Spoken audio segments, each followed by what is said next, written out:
We have been using the Eskimo 450 XD ice fishing tent for probably 3 years now, maybe longer. And here are 3 things that I love about it and 3 things that I dislike. One thing that I hate about this tent, it doesn't have the no trip doors on both sides. Why couldn't they have just done that? So here, she still trips. Other side though, pretty good.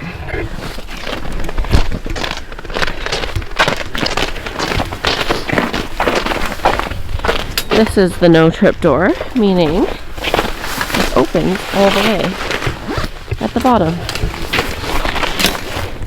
Why didn't they just do both doors like that? This little frame creates that no trip door on this side. Again, they just did the typical wedge style on that side, so there is a little corner that we can trip on. But in the name of design, one of the pros that I love about this tent are these mesh sidings. This. We store stuff up here. It is so like smart because you're just using that as wall space. There's one on the other side as well. Perfect for like toque, hat, water bottle. The vents are super smart too, like they're Velcro, and I really like how they only have, or they have stitched these guys on to the bottom. So you can open your windows like this and you don't lose them, right? Blinded. Sorry, blinded. Yes. Okay. Let me try and find a better example. Down here is what he's talking about. That stitching. Open the windows and the flap is still there. Unlike a hunting blind where you just remove it all and then you just have to deal with these flaps of fabric. Luke briefly talked about the vents, so you can close them off or open them.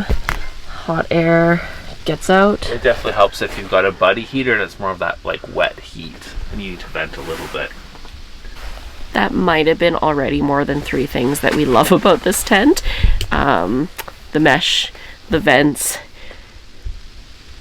Oh, I have to show you guys something on the bag that's really a great feature. That's probably my biggest number 3. It is also an insulated tent, so because we have a heater in here, it will retain the heat so much better.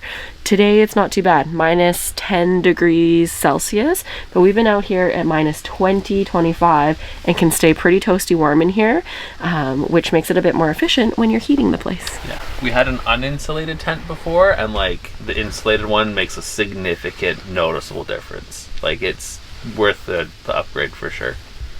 Okay, the last thing that I love about this tent is these straps that are on the outside.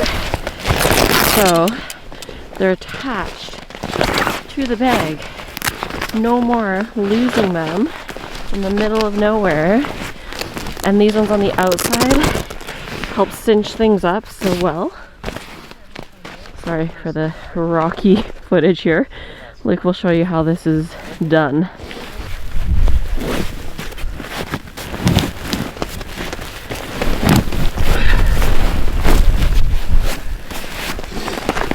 How nice is that? And there's 3 of them. And they're actually sewn into the bag. So nice. Genius. So smart. I would say that design feature makes up for the one non-trip door. Yeah. Or maybe I should call it the trip door. That's the one we it's trip the on. trip door. It's the trip door.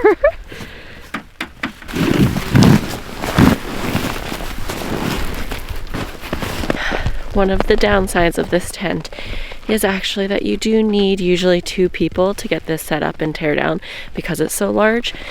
I believe Luke may have done it once or twice before by himself, but it's not very easy because you have to pull the walls out to pop out, and if you don't have someone else on the other side to also pull, it's quite challenging. So I'd say that's the only other downside, but most tents you do need 2 people, and Luke and I never go ice fishing by ourselves.